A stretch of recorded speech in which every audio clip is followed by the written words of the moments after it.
Hello, जय हिंद, नमस्कार दोस्तों। आप सभी का स्वागत है आपके अपने YouTube channel mission target classes में। आज के इस क्लास में हम रेलवे ग्रुप डी परीक्षा 2025 के लिए 20वां प्रैक्टिस सेट लेकर आए हैं। और मेरे भाई इस 20वें प्रैक्टिस सेट के अंदर हमने उन्हीं क्वेश्चनों को कवर किया है जो क्वेश्चन आपके रेलवे ग्रुप डी परीक्षा 2025 के लिए इम्पोर्टेंट रहेंगे। इसलिए इस 20वें प्रैक्टिस सेट को आपको कंप्लीट देखना है और इस 20वें प्रैक्टिस सेट के एंड में आपको बताना है कि आपके टोटल कितने क्वेश्चन हैं सही होते हैं। और यदि आप हमारे इस यूट्यूब चैनल से पहली बार जुड़े हैं तो इस यूट्यूब चैनल को कर लीजिए सब्सक्राइब और बेल आइकन को प्रेस करना ताकि ऐसी शानदार क्लास का नोटिफिकेशन आपको सबसे पहले देखने को मिले। तो चलिए शुरू करते हैं आज के इस 20वें प्रैक्टिस सेट को बिना देरी के। पहला प्रश्न है आप सभी के सामने। नीचे दिए गए प्रश्न में प्रश्न चिन्ह के स्थान पर आने वाली संबंधित संख्या को ज्ञात करें। यानी कि पहला प्रश्न आप सभी के सामने नंबर एनालॉजी से संबंधित प्रश्न दिया गया है और आपसे पूछा गया है कि इस प्रश्न चिन्ह के स्थान पर कौन सी संख्या आएगी। तो मेरे भाई इस टाइप के प्रश्न को आप एग्जाम में देखते ही फटाफट से कैसे सोल्व करेंगे तो वो देखिए जब भी इस टाइप का प्रश्न आपको एग्जाम में दिया जाए तो आपको क्या करना है, सबसे पहले आपको यहाँ पर पता करना है कि 13 का संबंध यहाँ पर 195 के साथ में किस प्रकार से है। फिर इसी प्रकार से आपको यहाँ पर पता करना है कि यहाँ पर 7 का संबंध 63 के साथ में किस प्रकार से है। फिर यही सेम लॉजिक हम लगाएंगे इस 18 के अंदर है और इस 18 से इस प्रश्न चिन्ह की वैल्यू ज्ञात करेंगे। तो मेरे भाई यहाँ पर देखिए इस प्रश्न को किस लॉजिक के आधार पर सोल्व किया गया है। तो यहाँ पर देखिए सबसे पहले हम क्या करेंगे, यहाँ पर पता करेंगे कि 13 से यहाँ पर 195 कैसे बना है। तो मेरे भाई यहाँ पर देखिए यहाँ पर 13 से 195 बनाने के लिए क्या किया गया है, सबसे पहले तो इस 13 के अंदर यहाँ पर +2 किया गया है। यदि हम 13 के अंदर +2 कर देंगे तो 13 और 2 मिलकर बन जाएगा 15 और मेरे भाई इस 15 का गुणा किया गया है इसी 13 के साथ में। तो यहाँ पर देखिए यदि हम 15 का गुणा 13 के साथ में कर देंगे तो यहाँ पर बन जाएगा 195 और ध्यान से देखिए 195 यहाँ पर आप सभी के सामने दिया गया है। अब इसी प्रकार से हम यहाँ पर देखते हैं कि 7 से यहाँ पर 63 सेम इसी प्रकार से बना है क्या। तो करेंगे क्या, सबसे पहले तो मेरे भाई इस 7 के अंदर हम क्या कर देंगे, +2 कर देंगे। तो 7 और 2 मिलकर बन जाएगा 9 और इस 9 का हम गुणा कर देंगे इसी 7 के साथ में। तो यहाँ पर देखिए 9 का गुणा 7 के साथ में कर देंगे तो यहाँ पर बन जाएगा 9 7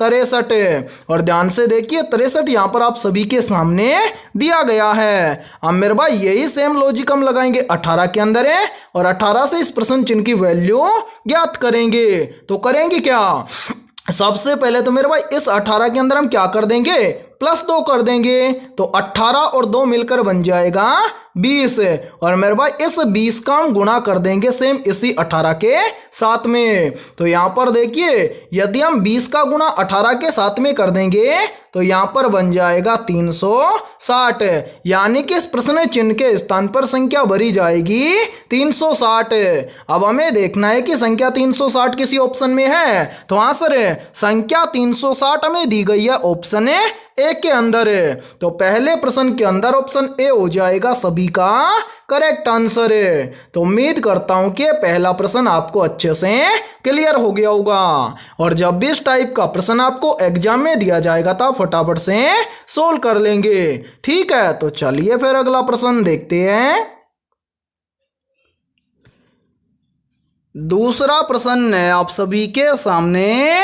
एक निश्चित कूट भाषा में ABOUT को 12632 लिखा जाता है तो उसी भाषा में GRACE को क्या लिखा जाएगा। यानी कि दूसरा प्रश्न आप सभी के सामने कोडिंग डिकोडिंग से संबंधित प्रश्न दिया गया है। और मेरे भाई आपके ग्रुप डी एग्जाम के अंदर कोडिंग डिकोडिंग से लगभग 2 से 3 प्रश्न पूछे जाते हैं। तो इस टाइप के प्रश्न को आप एग्जाम में देखते हैं, फटाफट से कैसे सोल्व करेंगे तो वो देखिए जब भी आपको एग्जाम के अंदर कोडिंग डिकोडिंग से संबंधित प्रश्न दिया जाए तो आपको क्या करना है, सबसे पहले आपको यहां पर पता करना है कि ABOUT इसको 12632 कैसे लिखा गया है। यानी कि जिस प्रकार से ABOUT को यहां पर 12632 लिखा गया है, सेम उसी प्रकार से हम यहां पर बताएंगे कि GRACE को क्या लिखा जाएगा।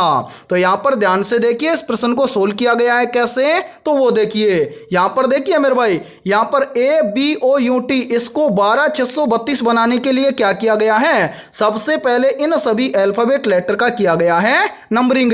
तो यहां पर देखिए पहला लेटर है ए आता है 1 नंबर पर है, उसके बाद में है बी आता है 2 नंबर पर है, उसके बाद में है ओ आता है 15 नंबर पर है, उसके बाद में है यू आता है 21 नंबर पर है, उसके बाद में है टी आता है मेरे भाई 20 नंबर पर है। अब यहाँ पर क्या किया गया है इस संख्या का, यहाँ पर इसके अंदर जो सिंगल संख्या है उसको लिखा गया है ऐसे कि ऐसे, और जो डबल संख्याओं से मिलकर बनी है संख्या उसकी दोनों संख्याओं को आपस में जोड़कर एक संख्या की गई है। जैसे यहाँ पर देखिए 1 को लिखा गया है ऐसे कैसे, उसके बाद में 2 को भी ऐसे कैसे लिखा गया है, उसके बाद में 15, ठीक है मेरे भाई 15 दो संख्याओं से मिलकर बना है, तो 1 और 5 को आपस में जोड़ देंगे तो बन जाएगा 6। इसी प्रकार से देखिए 21 भी 2 संख्याओं से मिलकर बना है, तो 2 और 1 को आपस में जोड़ देंगे तो बन जाएगा 3। उसी प्रकार से देखिए 20 मिलकर बना है 2 और 0 से, तो 0 और 2 को आपस में जोड़ेंगे तो बन जाएगा 2। यानी कि ABOUT इसको लिखा गया है 12632 इस प्रकार से। अब इसी प्रकार से हम यहां पर बताएंगे कि GRACE को क्या लिखा जाएगा। तो मेरे भाई यहां पर ध्यान से देखिए, सबसे पहले एक बार हम क्या करते हैं कलर चेंज कर लेते हैं ताकि आपको समझने में कोई भी प्रॉब्लम ना आए, ठीक है। तो यहां पर देखिए मेरे भाई सबसे पहले यहां पर हम क्या करेंगे, जी का नंबरिंग करेंगे। तो मेरे भाई जी आता है कितने नंबर पर, 7 नंबर पर है। उसके बाद में क्या है आर आता है मेरे भाई कितने नंबर पर, 18 नंबर पर है। उसके बाद में क्या है ए, तो यहां पर हम लिखेंगे ए आता है 1 नंबर पर है। ए के बाद में है सी आता है मेरे भाई कितने नंबर पर, 3 नंबर पर है। और लास्ट में है ई आता है कितने नंबर पर, 5 नंबर पर है। अब यहां पर देखिए 7 क्या है, सिंगल संख्या है तो इसको लिख देंगे 7 ऐसे कैसे। उसके बाद में क्या है 18 की मेरे भाई दोनों संख्याओं को आपस में जोड़ देंगे तो 1 और 8 मिलकर बन जाएगा 9।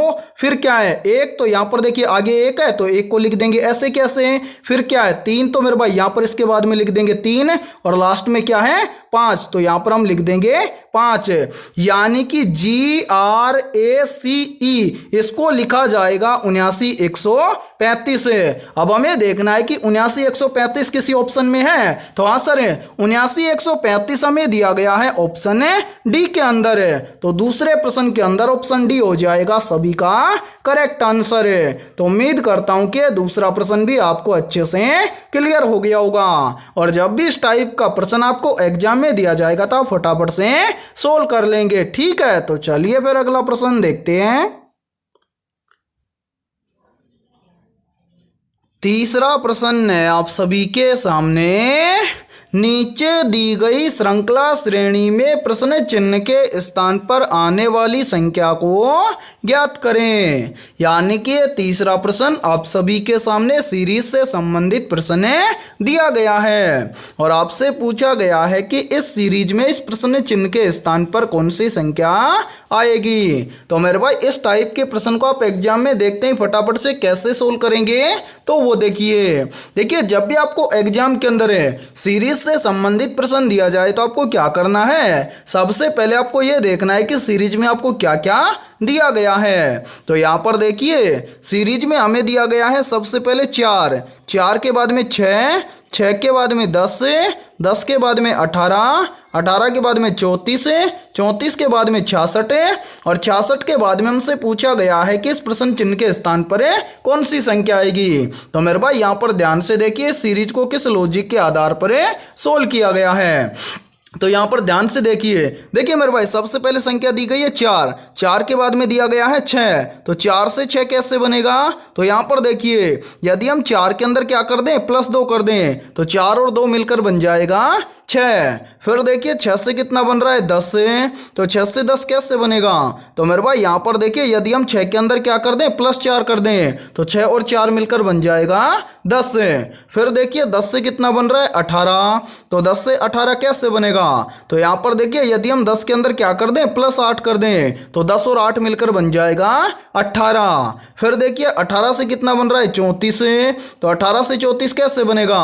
तो मेरे भाई यहाँ पर देखिए यदि हम 18 के अंदर क्या कर दें, +16 कर दें, तो 18 और 16 मिलकर बन जाएगा 34 से। फिर देखिए 34 से कितना बन रहा है, 66, तो 34 से 66 कैसे बनेगा? तो यहाँ पर देखिए यदि हम 34 के अंदर क्या कर दें, +32 कर दें, तो 34 और 32 मिलकर बन जाएगा 66। अब इसी प्रकार से हमें क्या करना है, 66 से इस प्रश्न चिन्ह की वैल्यू ज्ञात करनी है। तो मेरे भाई यहाँ पर देखिए 66 से इस प्रश्न चिन्ह की वैल्यू ज्ञात करने से पहले आपको क्या करना है, नीचे जितनी भी संख्याएं आई हैं इन सभी संख्याओं को ध्यान से देखना है और पता लगाना है कि यहाँ पर क्या हुआ है। तो यहाँ पर देखिए नीचे हमारे पास संख्या ये क्या, पहले हुआ है +2, उसके बाद में +4 है, उसके बाद में +8, उसके बाद में +16, उसके बाद में +32 है, यानी कि सभी में क्या हुआ है, प्लस हुआ है। तो 32 के बाद भी क्या होगा, प्लस होगा, लेकिन कितना प्लस होगा वो देखिए।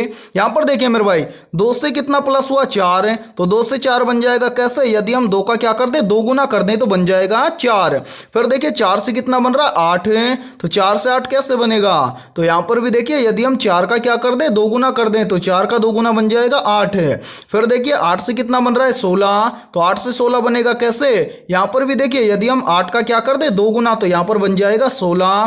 फिर देखिए 16 से कितना बन रहा है, 32 है, तो मेरे भाई 16 से 32 बनेगा कैसे? तो यहाँ पर भी देखिए यदि हम 16 का क्या कर दे, 2 गुना कर दें, तो 16 का 2 गुना होता है 32। ठीक है, अब इसी प्रकार से हम क्या करेंगे, 32 से अगली संख्या निकालेंगे। तो 32 से अगली संख्या निकालने के लिए हम क्या करेंगे, जब सभी का 2 गुना हुआ है तो 32 का भी कर देंगे 2 गुना। 32 का 2 गुना कितना होता है, तो मेरे भाई 32 का 2 गुना होता है 64।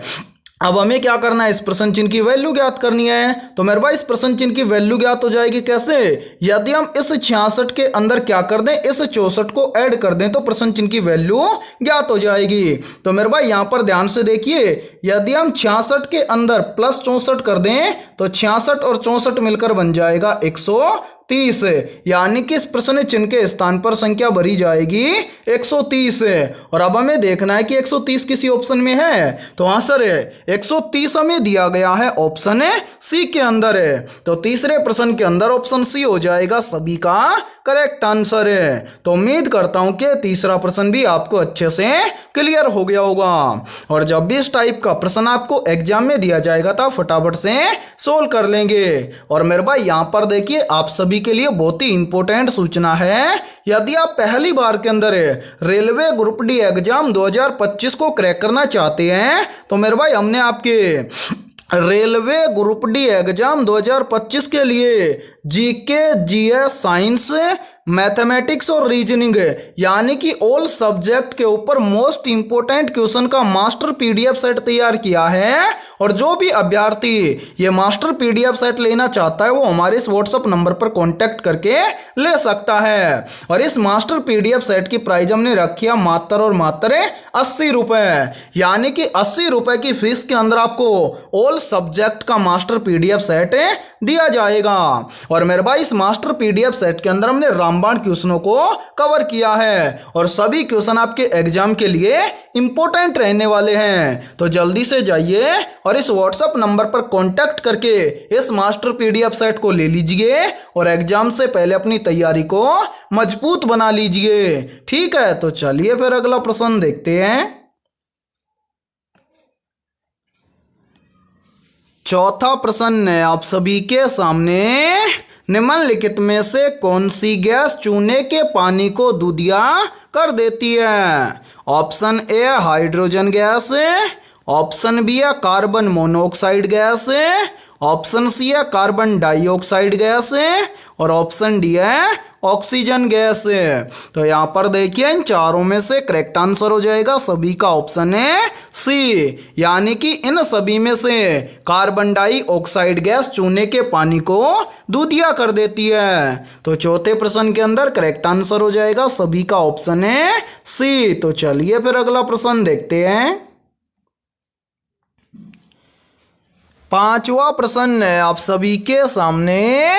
एक व्यक्ति उत्तर दिशा में 30 मीटर जाता है, फिर दाएं मुड़कर 20 मीटर जाता है और फिर दाएं मुड़कर 30 मीटर जाता है। तो बताइए आरंभिक बिंदु से वह व्यक्ति कितनी दूरी पर है। यानी कि मेरे भाई दिशा परीक्षण से संबंधित प्रश्न दिया गया है और इस टाइप के प्रश्न को आप एग्जाम में देखते हैं मात्र 2 से 3 सेकंड में कैसे सोल्व करेंगे। तो वो देखिए इस टाइप के प्रश्न को एग्जाम में सोल्व करने से पहले आपको क्या पता होना चाहिए। तो मेरे भाई आपको सबसे पहले दिशाओं का ज्ञान होना चाहिए कि कौन सी दिशा किस तरफ होती है। तो यहाँ पर देखिए मेरे भाई मुख्य रूप से दिशाएं होती हैं 4। जैसे यहाँ पर देखिए ऊपर की ओर होती है कौन सी दिशा, उत्तर दिशा। उत्तर दिशा के जस्ट नीचे होती है कौन सी, दक्षिण दिशा। ठीक है मेरे भाई। और यहाँ पर देखिए दाईं तरफ होती है पूर्व दिशा और यहाँ पर देखिए बाईं तरफ होती है पश्चिम दिशा। ये 4 दिशाएं तो आपको हमेशा याद होनी चाहिए। अब यहाँ पर देखिए इस डायग्राम को देखते हुए हमें क्या करेंगे, यहाँ पर इस पांचवें प्रश्न को हम आसानी से सोल्व करेंगे। कैसे, तो वो देखिए यहाँ पर देखिए मेरे भाई प्रश्न में बोला गया है कि एक व्यक्ति उत्तर दिशा में 30 मीटर जाता है। तो यहाँ पर देखिए मान लीजिए कोई व्यक्ति यहाँ पर है और यहाँ से वो क्या कर रहा है, उत्तर दिशा की ओर जा रहा है। कितनी दूरी पर मेरे भाई, 30 मीटर दूरी पर। ठीक है। अब इसी प्रकार से देखिए आगे फिर वह दाएं मुड़कर 20 मीटर जाता है। तो मेरे भाई यहां से देखिए इस व्यक्ति का दायां हो जाएगा इस तरफ और कितना जाता है 20 मीटर। तो यहां पर हम लिख देंगे 20 मीटर। ठीक है। उसके बाद में देखिए और फिर दाएं मुड़कर 30 मीटर जाता है, यानी कि वो व्यक्ति यहां से भी क्या करता है, दाएं, यानी कि हो जाएगा नीचे की ओर कितना जाता है, तो मेरे भाई दाएं मुड़कर 30 मीटर जाता है। ठीक है। अब आपसे पूछा गया है कि तो बताइए प्रारंभिक बिंदु से वह व्यक्ति कितनी दूरी पर है। यानी कि प्रारंभिक बिंदु ये था। अब यहां से पूछा गया है कि उस व्यक्ति की यहां तक दूरी कितनी है। तो मेरे भाई ध्यान से देखिए यहां पर यदि ये दूरी 30 है तो यहां पर भी कितना है, 30 है। ठीक है। अब इसी प्रकार से यहां पर देखिए यहां पर 20 है तो इसके जस्ट सामने वाली ये वाली दूरी भी कितनी हो जाएगी, 20 मीटर हो जाएगी। यानी कि वो व्यक्ति आरंभिक बिंदु से कितनी दूरी पर है, 20 मीटर दूरी पर है। अब हमें देखना है कि 20 मीटर दूरी किसी ऑप्शन में है। तो आंसर है 20 मीटर दूरी हमें दी गई है ऑप्शन ए के अंदर है। तो पांचवें प्रश्न के अंदर ऑप्शन ए हो जाएगा सभी का करेक्ट आंसर है। तो उम्मीद करता हूं कि पांचवा प्रश्न भी आपको अच्छे से क्लियर हो गया होगा और जब भी इस टाइप का प्रश्न आपको एग्जाम में दिया जाएगा तो आप फटाफट से सोल्व कर लेंगे। ठीक है। तो चलिए फिर अगला प्रश्न देखते हैं। छठा प्रश्न है आप सभी के सामने। डेसिबल किसे मापने के लिए प्रयोग में लाया जाता है। ऑप्शन ए है ऊर्जा को, ऑप्शन बी है दूरी को, ऑप्शन सी है ध्वनि को और ऑप्शन डी है इनमें से कोई नहीं। तो यहाँ पर देखिए इन चारों में से करेक्ट आंसर हो जाएगा सभी का ऑप्शन है सी, यानी कि डेसिबल ध्वनि को मापने के लिए प्रयोग में लाया जाता है। तो छठे प्रश्न के अंदर करेक्ट आंसर हो जाएगा सभी का ऑप्शन है सी। और मेरे भाई ये प्रश्न आरआरबी ग्रुप डी एग्जाम 2022 के अंदर पूछा गया प्रश्न है। ठीक है। तो चलिए फिर अगला प्रश्न देखते हैं। सातवां प्रश्न है आप सभी के सामने। कुतुब मीनार के पास स्थित लौह स्तंभ किसने बनवाया था। ऑप्शन ए चंद्रगुप्त द्वितीय ने, ऑप्शन बी है कुतुबुद्दीन ऐबक ने, ऑप्शन सी है इल्तुतमिश ने और ऑप्शन डी है समुद्रगुप्त ने। तो जल्दी से बताइए इन चारों में से करेक्ट आंसर क्या होगा। और मेरे भाई मोस्ट इंपोर्टेंट प्रश्न है ये, चाहे तो आप इस प्रश्न का स्क्रीनशॉट भी ले सकते हैं। तो यहाँ पर देखिए इन चारों में से करेक्ट आंसर हो जाएगा सभी का ऑप्शन है ए यानी कि कुतुब मीनार के पास स्थित लौह स्तंभ बनवाया था चंद्रगुप्त द्वितीय ने। तो 7वें प्रश्न के अंदर करेक्ट आंसर हो जाएगा सभी का ऑप्शन है ए। तो चलिए फिर अगला प्रश्न देखते हैं। 8वां प्रश्न है आप सभी के सामने, निम्न में से किस वैज्ञानिक ने विकासवाद के सिद्धांत का प्रतिपादन किया था? ऑप्शन ए वैज्ञानिक डार्विन ने, ऑप्शन बी है वैज्ञानिक मैक्सवेल ने, ऑप्शन सी है वैज्ञानिक न्यूटन ने और ऑप्शन डी है वैज्ञानिक जॉनसन ने। तो यहाँ पर देखिए इन चारों में से करेक्ट आंसर हो जाएगा सभी का ऑप्शन है ए, यानी कि वैज्ञानिक डार्विन ने विकासवाद के सिद्धांत का प्रतिपादन किया था। तो 8वें प्रश्न के अंदर करेक्ट आंसर हो जाएगा सभी का ऑप्शन है ए। तो चलिए फिर अगला प्रश्न देखते हैं। 9वां प्रश्न है आप सभी के सामने, मनुष्य का सामान्य रक्तदाब कितना होता है? मेरे भाई मोस्ट इंपोर्टेंट प्रश्न है ये, तो जल्दी से बताइए इन चारों में से करेक्ट आंसर है क्या होगा? आप सभी से पूछा गया है कि मनुष्य का सामान्य रक्तदाब कितना होता है। तो यहाँ पर देखिए इन चारों में से करेक्ट आंसर हो जाएगा सभी का ऑप्शन है सी, यानी कि मनुष्य का सामान्य रक्तदाब होता है 120/80 mmHg। तो 9वें प्रश्न के अंदर करेक्ट आंसर हो जाएगा सभी का ऑप्शन है सी। और मेरे भाई यहाँ पर देखिए यदि ये क्लास आपको पसंद आ रही है तो जल्दी से एक बार इस क्लास को लाइक कर दीजिए, और यदि आप हमारे इस YouTube चैनल से पहली बार जुड़े हैं तो इस YouTube चैनल को कर लीजिए सब्सक्राइब और बेल आइकन को प्रेस करना, ताकि ऐसी शानदार क्लास का नोटिफिकेशन आपको सबसे पहले देखने को मिले। और मेरे भाई आज की इस क्लास के अंदर हमने बहुत ही इंपॉर्टेंट क्वेश्चनों को कवर किया है, और ये सभी क्वेश्चन आपके एग्जाम के लिए भी इंपॉर्टेंट रहेंगे। ठीक है, तो चलिए फिर अगला प्रश्न देखते हैं।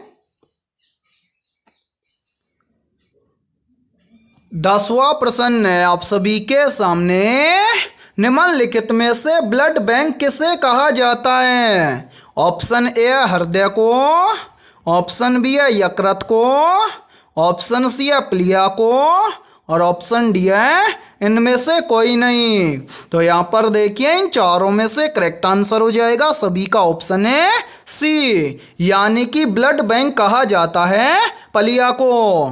तो 10वें प्रश्न के अंदर करेक्ट आंसर हो जाएगा सभी का ऑप्शन है सी। और मेरे भाई यहाँ पर देखिए यदि ये क्लास आपको पसंद आ रही है तो जल्दी से एक बार इस क्लास को लाइक कर दीजिए, और यदि आप हमारे इस YouTube चैनल से पहली बार जुड़े हैं तो इस YouTube चैनल को कर लीजिए सब्सक्राइब और बेल आइकन को प्रेस करना, ताकि ऐसी शानदार क्लास का नोटिफिकेशन आपको सबसे पहले देखने को मिले। तो चलिए फिर अगला प्रश्न देखते हैं। 11वां प्रश्न है आप सभी के सामने, किसी द्रव का उसके क्वथनांक से पूर्व उसके वाष्प में बदलने की प्रक्रिया को क्या कहते हैं? ऑप्शन ए है वाष्पीकरण, ऑप्शन बी है संघनन, ऑप्शन सी है हिमीकरण और ऑप्शन डी है इनमें से कोई नहीं। तो यहाँ पर देखिए इन चारों में से करेक्ट आंसर हो जाएगा सभी का ऑप्शन है ए, यानी कि किसी द्रव का उसके क्वथनांक से पूर्व उसके वाष्प में बदलने की प्रक्रिया को कहते हैं वाष्पीकरण। तो 11वें प्रश्न के अंदर करेक्ट आंसर हो जाएगा सभी का ऑप्शन है ए। तो चलिए फिर अगला प्रश्न देखते हैं। 12वां प्रश्न है आप सभी के सामने, शुद्ध जल का पीएच मान कितना होता है? ऑप्शन ए है 6, ऑप्शन बी है 7, ऑप्शन सी है 8 और ऑप्शन डी है 9। तो यहाँ पर देखिए इन चारों में से करेक्ट आंसर हो जाएगा सभी का ऑप्शन है बी, यानी कि शुद्ध जल का पीएच मान होता है 7। तो 12वें प्रश्न के अंदर करेक्ट आंसर हो जाएगा सभी का ऑप्शन है बी। तो चलिए फिर अगला प्रश्न देखते हैं। 13वां प्रश्न है आप सभी के सामने, निम्नलिखित में से कौन कांच का सबसे महत्वपूर्ण घटक है? तो यहाँ पर देखिए इन चारों में से करेक्ट आंसर हो जाएगा सभी का ऑप्शन है सी, यानी कि इन सभी में से जो सिलिका है ये कांच का सबसे महत्वपूर्ण घटक है। तो 13वें प्रश्न के अंदर करेक्ट आंसर हो जाएगा सभी का ऑप्शन है सी। तो चलिए फिर अगला प्रश्न देखते हैं। 14वां प्रश्न है आप सभी के सामने, श्वेत रक्त कणिकाओं का मुख्य कार्य क्या होता है? या फिर देखिए इसी प्रश्न को एग्जाम के अंदर ऐसे भी पूछ लिया जाता है। प्रश्न पूछा जाता है कि WBC का मुख्य कार्य क्या होता है? तो मेरे भाई यहाँ पर देखिए इन चारों में से करेक्ट आंसर हो जाएगा सभी का ऑप्शन है बी, यानी कि श्वेत रक्त कणिकाओं या फिर WBC का मुख्य कार्य होता है रोग प्रतिरोधक क्षमता को बढ़ाना। तो 14वें प्रश्न के अंदर करेक्ट आंसर हो जाएगा सभी का ऑप्शन है बी। तो चलिए फिर अगला प्रश्न देखते हैं। 15वां प्रश्न है आप सभी के सामने, टीबिया नामक हड्डी किसमें पाई जाती है? मेरे भाई ये प्रश्न RRB ग्रुप डी एग्जाम 2022 के अंदर पूछा गया प्रश्न है। तो यहाँ पर देखिए इन चारों में से करेक्ट आंसर हो जाएगा सभी का ऑप्शन है बी, यानी कि टीबिया नामक हड्डी पाई जाती है टांग में। तो 15वें प्रश्न के अंदर करेक्ट आंसर हो जाएगा सभी का ऑप्शन है बी। तो चलिए फिर अगला प्रश्न देखते हैं। 16वां प्रश्न है आप सभी के सामने, दूरदृष्टि दोष के निवारण के लिए उपयोग किया जाता है? ऑप्शन ए अवतल लेंस, ऑप्शन बी है उत्तल दर्पण, ऑप्शन सी है उत्तल लेंस और ऑप्शन डी है अवतल दर्पण। तो यहाँ पर देखिए इन चारों में से करेक्ट आंसर हो जाएगा सभी का ऑप्शन है सी, यानी कि दूरदृष्टि दोष के निवारण के लिए उत्तल लेंस का उपयोग किया जाता है। तो 16वें प्रश्न के अंदर करेक्ट आंसर हो जाएगा सभी का ऑप्शन है सी। तो चलिए फिर अगला प्रश्न देखते हैं। 17वां प्रश्न है आप सभी के सामने, निम्नलिखित में से सागर माथा के नाम से किसे जाना जाता है? तो यहाँ पर देखिए इन चारों में से करेक्ट आंसर हो जाएगा सभी का ऑप्शन है डी, यानी कि सागर माथा के नाम से माउंट एवरेस्ट को जाना जाता है। तो 17वें प्रश्न के अंदर करेक्ट आंसर हो जाएगा सभी का ऑप्शन है डी। तो चलिए फिर अगला प्रश्न देखते हैं। 18वां प्रश्न है आप सभी के सामने, फ्लोरोसेंट लैंप में चौक के उपयोग का मुख्य उद्देश्य क्या है?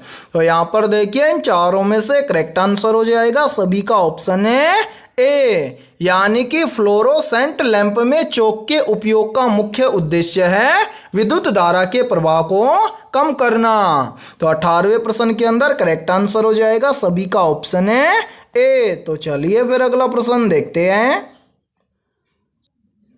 19वां प्रश्न है आप सभी के सामने, अमोनियम क्लोराइड का जलीय विलयन कैसा होता है?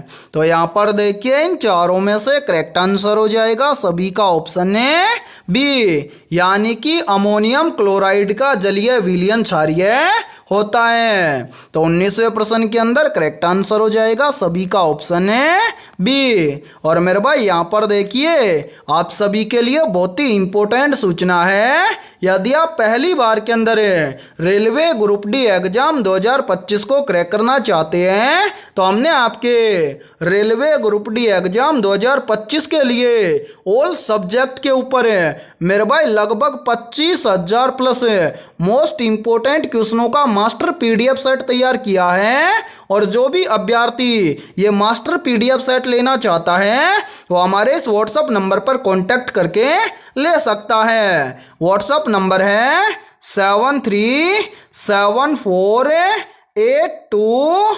6893। ये हमारा व्हाट्सअप नंबर है। इस व्हाट्सअप नंबर पर आप कांटेक्ट करके इस मास्टर पीडीएफ सेट को ले सकते हैं। और मेरे भाई इस मास्टर पीडीएफ सेट की प्राइस हमने रखी है मात्र और मात्र 80 रुपये, यानी कि 80 रुपये की फीस के अंदर आपको 25,000 प्लस मोस्ट इंपोर्टेंट क्वेश्चनों का मास्टर पीडीएफ सेट दिया जाएगा। और सभी क्वेश्चन आपको फुल सॉल्यूशन के साथ में मिलने वाले हैं। और मैं आप सभी को ये गारंटी देता हूं, यदि आप रेलवे ग्रुप डी एग्जाम 2025 से पहले यदि आप इन 25,000 क्वेश्चनों को अच्छे से तैयार कर लेते हो तो आप पहली बार के अंदर रेलवे ग्रुप डी एग्जाम 2025 को क्रैक कर जाओगे। तो मेरे भाई जल्दी से जाइए और इस व्हाट्सएप नंबर पर आप कांटेक्ट करके इस मास्टर पीडीएफ सेट को ले लीजिए और एग्जाम से पहले अपनी तैयारी को मजबूत बना लीजिए। ठीक है, तो चलिए फिर अगला प्रश्न देखते हैं।